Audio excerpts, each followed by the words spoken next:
welcome to another Facebook Live here at Memorial Hermann. I'm Megan Ardwan, lifestyle blogger at Honey We're Home, and we're thrilled to bring you our fourth and final series for Breast Cancer Awareness Month. Today I have with us Carol Kirton. She is an oncology nurse navigator, and she's going to help us learn how we can support the survivors of breast cancer. So Carol, thank you so much for being here. Thank you. So as we were preparing for this interview, I'm thinking, to the person who's just been diagnosed with breast cancer, they've got to be going through so many thoughts and feelings and emotions, and I'm thinking, oh my goodness, I have breast cancer, what do I do now? So for anybody that's been diagnosed with breast cancer, the first and foremost thing to do is find a really good oncologist. If you need help to find an oncologist, reach out to like an oncology nurse navigator who'll help find you an oncologist to help you with your care. I think the most important thing is to get all the diagnostic tests that you need and a plan of care done so you can start your treatment straight away. And then you work as a nurse navigator, correct? Yes. Okay, so what do you do and what role do you play in helping women go through this? So I have a very unique role because I get to visit patients at diagnostics. So if they're in for that breast biopsy, I go visit with them there. And then I basically follow them through to make sure that they get their results. Once they get results, I help to navigate them into oncology care. If it be a surgeon, a medical oncologist, radiation oncologist, I help them to figure out who they need to see and when. Once they get into care, we help them understand their diagnosis, because education is of course key. The more they understand, the better success we're going to have in keeping them in care and propelling them through their care. So are you staying with them throughout their treatment? I can imagine you guys get very close. You become a really trusted confidant with them. We become very, very close with our patients, and we follow them through the entire care continuum, through diagnosis all the way through survivorship. Oh, that's so good. That's such an important role. And when someone has first started getting treatment, I know that they're going to be going through a lot of changes that can be quite shocking or hard to deal with, like physical changes like weight loss or skin changes, yes, appetite, mood, things like that. What kinds of things can you recommend to these patients, these survivors, as they cope with these physical changes for the first time? I would really recommend, so there is programs out there called Look Good, Feel Better for our ladies going through breast cancer. And what they do is they get this cosmetologist. It helps the ladies just feel beautiful. And so if they've lost their eyebrows, these cosmetologists will show them how to pencil their eyebrows so they just look amazing. They'll show them a new skincare regime, a new makeup regime for them to just feel like beautiful again. Of course, for a lot of ladies with breast cancer actually put weight on, so sometimes we'll like get them to a dietitian so that they can help make sure that they're eating the right foods and not getting self-conscious about the weight that they're putting on, because we're giving them so many different drugs that can cause weight gain. And just in general, make sure that if they're having feelings of like really like not so good self-image, that they can speak with like counselors that can address the problems of what they're feeling, why they're feeling it, and what other interventions we can do just to make them just feel beautiful and be successful. Yeah, I think that's so important, because every woman wants to feel beautiful, and if your body's going through changes, it can be difficult to accept the new way you look, right? Yes. But you're fighting, and we want you to be confident in your skin, and strong, right? Yeah. And like a lot of our patients, of course, lose their hair, but we do have like wig closets that we can help the patients get and style them and make them just feel beautiful again. So it's little things like that that just make them feel like their day just got a little bit better, because they feel beautiful again, and that's so important. Yeah. What about like with dealing with low energy levels? We did get a question from some readers that said, especially with the holidays approaching, they're kind of scared. Like they feel in their mind like they have energy, but in their body they really don't, and they want to know how to make the best of the holidays and how to get through that. Absolutely.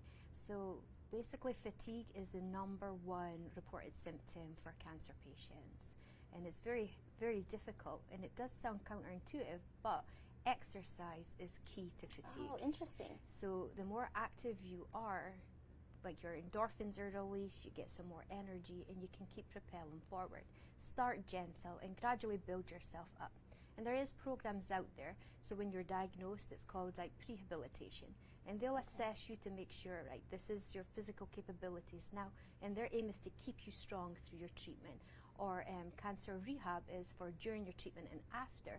And again, they'll get you to your optimal strength and make you like just feel energized and help you tackle like your issues like your fatigue and things like that.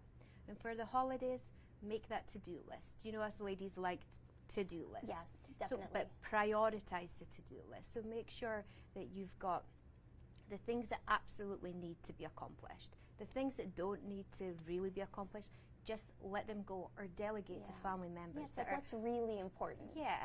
And then once you have your list together, like for shopping, make your list, go to the supermarket, get what you need, you're in and you're out.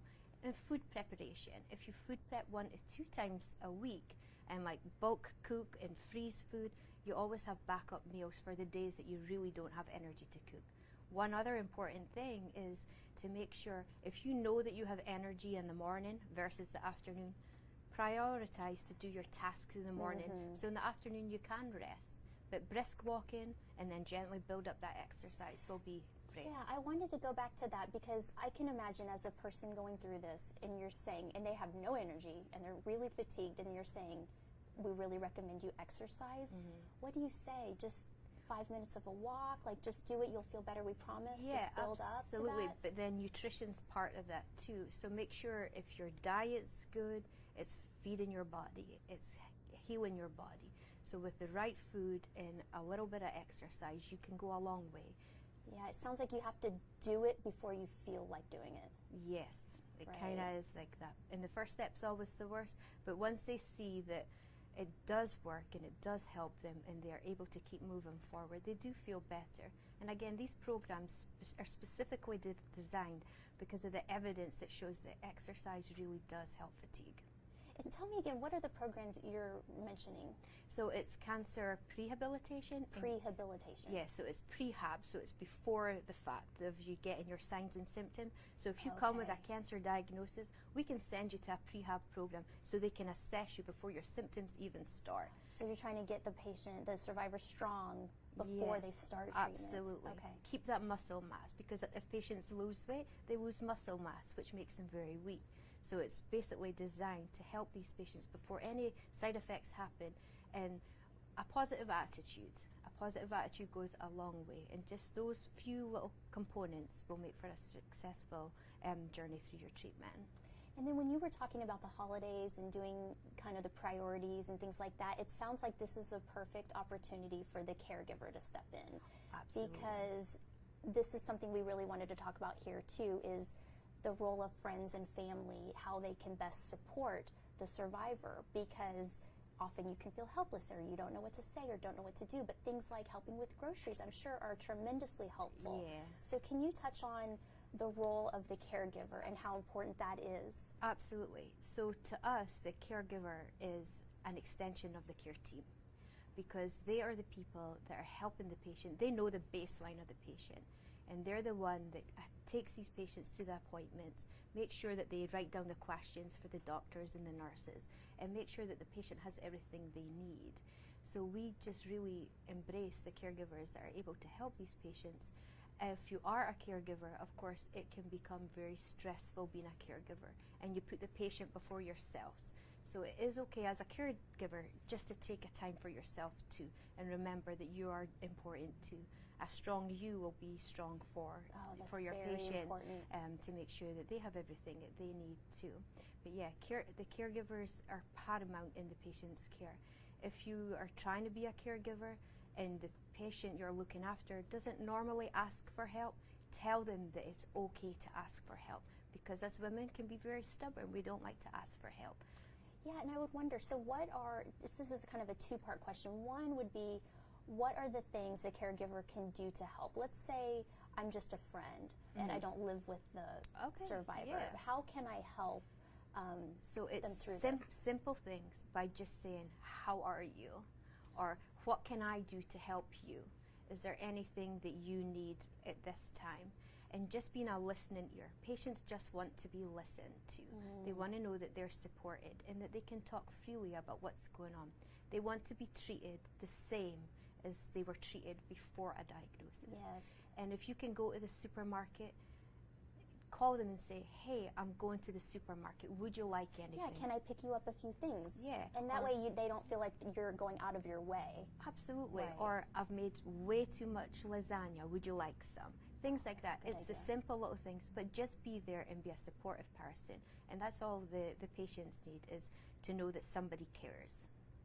Yeah, and I think it's important what you said. They want to just be treated like the same. Yes. And not like they are the cancer. They want to be treated like the person that they are. Because the cancer is not defining them. They're still the same person. Yes. They still want to do the same things. They just have a barrier at this particular time in their journey. Oh, that's so important. So what about, we've heard this too, some survivors feel like they got a lot of support during their treatment and things like that, but then maybe their treatment ends and now they feel lonely. They feel like, where'd everybody go? Yes. What do we do in that situation? And that's very common too. And I always tell the patients, when you're fighting and in the middle of the fight, where the chemo and the radiation, you're focused so much on getting better. But it's when things quieten down that it just hits you. And then you're just so overwhelmed because you don't know where people have gone to. And you're left with all these feelings afterwards. You're probably so consumed in the beginning about getting well, getting better, fighting, and then afterwards it's like dealing with all the emotions that went along with it. Absolutely, and it's very lonely. So for the caregivers, you're still needed. This patient still have lifelong follow-up appointments. They still need to get tests done. They still need to go and see their oncologist. They have follow-up constantly. So just to know that just because cancer treatment ended doesn't mean to say that all the other appointments did. So the patients are still busy and they still need to be organized. And of course, you've heard of chemo brain. So they can't always organize. Chemo brain? It's when you get a little bit forgetful. Okay. And like things are just a little bit fuzzy for you. And you're maybe just not as sharp as what you were. Mm-hmm. So patients really struggle like with forgetting. So it's really good to have that caregiver still by their side to keep them coordinated for their appointments and just make sure, hey, remember we've got your doctor next week, or would you like me to bring you to your appointment? They're still very much needed, but they're very much needed to get the patient back to their new normal, because these patients may never feel the same again, but their routine, they need to have a routine. They need to get back to what was normal for them before cancer. Let's talk about that new normal, because I think people want to know, that are going through this, when am I going to feel normal again, my normal? When am I going to feel like myself? When am I going to feel better? And it sounds like you're saying there's maybe a new normal. That's exactly what it is. It's a new normal. So if you think of patients, some patients get crazy side effects and some get none. But every journey is different for every patient, right? So these effects can last for weeks, they can last for months. But some patients never get back to their baseline of what they were at before they were diagnosed with cancer. So it's all about coping skills for them to understand that this is your new normal.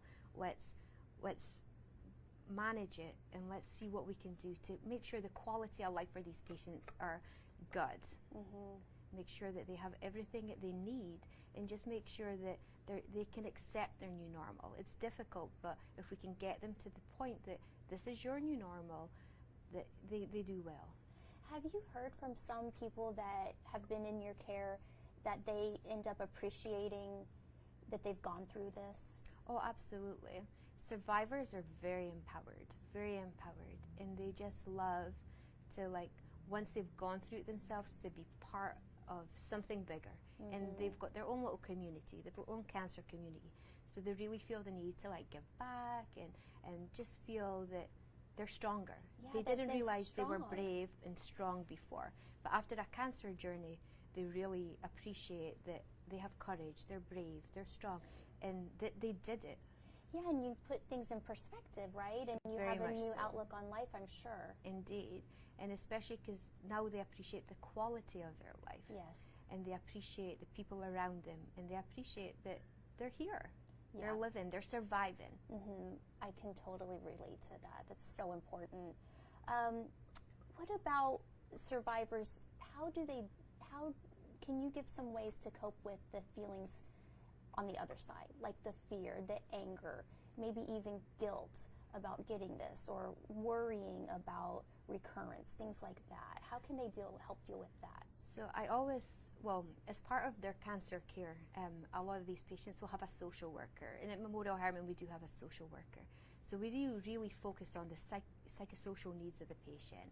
We make sure if they're in distress that we're addressing that distress. Where is that distress coming from? And a lot of patients will say that they feel guilty because they feel their lifestyle choices have led to their cancer diagnosis. That's not always the case. So my advice to patients would be press that reset button. Just make healthier choices today and move them forward, because that's what we're trying to do. We're trying to move forward. So a lot of these contributing factors to cancer causing things are out with our control. Like we can't control our genes and things like that, or like environmental things that might have cancer causing chemicals and things like that. So it's not always something you've done, but just adapt to a good healthy lifestyle, have routine, have a good diet, get that exercise, and just be positive and be ready to keep propelling forward. Yeah, because you can't change the past. All we can do is deal with what's in front of us right now. Absolutely. Accept it and move forward, right? But a lot of patients do need help with that. And so we would, of course, use our social workers or send them to other licensed counselors so that they can work through that and get coping strategies that will help them just deal with what they're actually going through. And of course, peer support. So like the CanCare organization will match cancer survivors to cancer survivors, people that have gone through what you're going through, so you don't feel alone. So the feelings that you've got are validated because someone else has had it and gone there. Yes, so because if you're just dealing with a friend and maybe they say, you can't really understand what I'm going through because you haven't been through it. Exactly, you're not in that patient's shoes. And although we try to understand and we try to listen and we try to help, it's not the same as having that peer support and that connection with someone that's gone through the same as them. Yes, that somebody to relate to on that level, right? And they can do the same for the caregivers too. They have like caregiver support too. So it's a different, another avenue for caregivers, that they can have that caregiver support, because although our patients are feeling all the distress, the anger, the fear, like just feeling overwhelmed, the caregivers feel that too.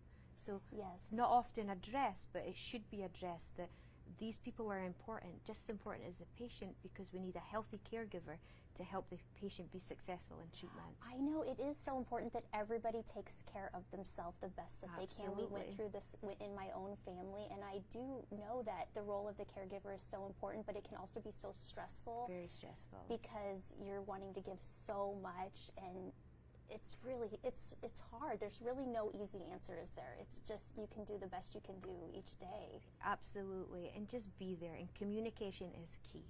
Tell each other what you need so they can make it happen. Yeah, I know some survivors that we've heard this too, that especially if they're in the younger, like childbearing years, they are fearful or worried or concerned about how cancer treatment will affect either their fertility or potential side effects, defects in children. Can you touch on that? Yeah, absolutely. So there's probably around over 60,000 young adults diagnosed with cancer every year. And so when I say young adults, that's maybe the age range of 20 to 39. But that's the age that you're starting to have that conversations and planning to start a family. So my best advice is, if you get a diagnosis of cancer and you are still in your childbearing ages, go seek help from a fertility specialist, because there is options. Just because you're going through a cancer diagnosis does not mean that you'll never have children. There is things that they can do, like sperm banking, or they can freeze eggs. But these fertility specialists specialize particularly for these patients to make sure that there is options and to tell them what options there is. And of course, it's a conversation with the medical oncologist too, because the medical oncologist knows the drugs that the patients are going to go on. They know the side effects of the drugs and the research behind these drugs and whether it would cause potential effects in the future. But people do have children after chemotherapy. Oh, I think that's so good for people to understand and realize, because it can give them hope if in a time when they're really worried about that. Absolutely. And personally, I have a friend that did chemotherapy and still had a child. She has a very healthy child. Oh, that's so good to hear. That's so good to hear. Let's talk about some of the Well, actually, before I get there, I'm just kind of switching gears, but we were talking before we even came on air about the term survivor. Yes. And I was confused because I said, does that mean that someone has completed treatment or their cancer is in remission or something like that? And you clarified it beautifully for me. So can you share that? So basically, from the day you're diagnosed, you're a survivor because you are fighting and you are surviving. So we term all our patients that have been diagnosed a survivor. Yeah. And we like them to embrace the fact that they are surviving. That just does something. Calling somebody, like labeling yourself that way, I think immediately puts you in a role of like strength And empowerment. Yes. Absolutely. I love that. Okay, so what I was going to ask next then was about the support groups that are available for these survivors. Can you tell me what's available for them? Absolutely. So all around Houston, there's so many support groups. I'll start off by, we have 2 Cancer Survivorship Center. We have the Canopy in the Woodlands, and we have the Lindig Center at Memorial City. So in these centers, every service that's offered within these centers is free of charge to the patient. Oh, and it could be the Look Good Feel Better class, it could be massage therapy, Spanish classes, cooking classes, classes for young kids, like cooking classes for them if their parents have been diagnosed. They have like the general support groups, caregiver support groups. It's a never-ending list of resources that are available at that 2 centers. And of course we have the CanCare, which I mentioned earlier. We have the American Cancer Society that help provide transportation for our patients to appointments. We have multiple like centers that do yoga classes for patients. So like a lot of these classes now will focus on exercise, nutrition, and emotional well-being. So there'll be social workers or counselors and things like that available for patients. So do you help work with the survivors and say these are the options available, and then they go and schedule, like they sign up for what they are interested in? Myself and our social worker are very committed to make sure that patients have all the resources that they need. So when they first ever come in to meet with us, we are ahead of time telling them this is what could be available for you. And they're not always ready to hear all our information, but when they're fighting and surviving and they're in a better place, when they've accepted what's going on, then they'll come back and say, okay, that resource you told me about, what do I need to do? Where can I go? And we all get them that information. And I think that's important what you just said. When you're trying to flip the switch maybe from somebody who's been diagnosed and feeling very like afraid to empowered and strong. And how do you help them make that switch if they're kind of stuck? I think it is all, again, about communication, being the listening ear, being a patient advocate, making sure the multidisciplinary team are all on the same page, and putting the patient bang in the center. Because in this journey, it's their journey, and we're just their helpers. And so we're going to navigate them to wherever they need to go, and to get them from A to B, and to make sure that if they're having distress, that we address it, we take responsibility and we address it. We address all their needs, whether it be emotional, social, financial. I mean, cancer is a financial burden, logistical, anything that they need, we thoroughly assess to make sure that we're meeting the needs of that patient. There's a lot of resources available, and this might be one of the first times in somebody's life that they've kind of put the flashlight on all of these areas in their life, from their relationships to their own self-care and health and well-being. So it really forces them to take a look and to take control of it themselves. And you help them do that. We help them do that. As I say, we're there from the start to the end through the entire cancer care continuum. And this healthcare system is very difficult for these patients to navigate, but all they need to do is go on the Memorial Hermann website and they will find a contact information for a nurse navigator. There's many of us all over Houston. And how can they find them again? Will you say that again? We just go on the Memorial Hermann website, and it's under Cancer Services, Oncology Nurse Navigation, and they will see our profiles and our campus information and how to reach us. We're very accessible to any patients. Okay. And before we wrap up, I'd like to just leave, 2 pieces of advice. One for the caregiver. What's one takeaway you'd like them to have for how to support their loved one dealing with this? Just treat them like you treated them before. If you enjoyed going to the cinema before, continue that because it's important for them to feel normal.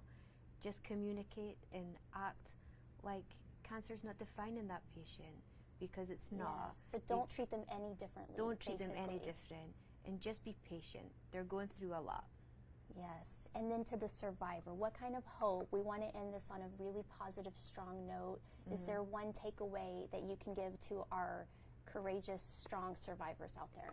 I think for them, it would be to let people know what you need, because people want to help, and they just don't know how to. So if you can help them help you, you've done a wonderful thing. Just stay strong, stay focused, and take care of yourself. And if you need any assistance along the way, call your navigator. Oh, that is so good, Carol. Thank you so much for being here today, and thank you all for joining us. This is our last Memorial Hermann Facebook Live on this topic, and we hope that it's been helpful and informative to you, and thank you for being here. Thank you.